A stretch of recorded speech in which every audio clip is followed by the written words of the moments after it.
benzeri vardır bana.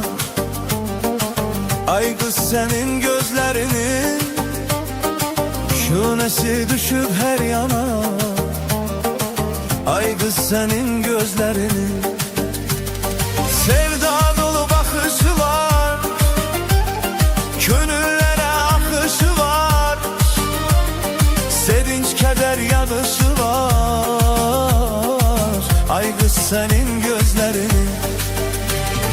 Ben de Mecnun adlanaydım, eşfadıyla oblanaydım, şövgüyle o da yanaydım.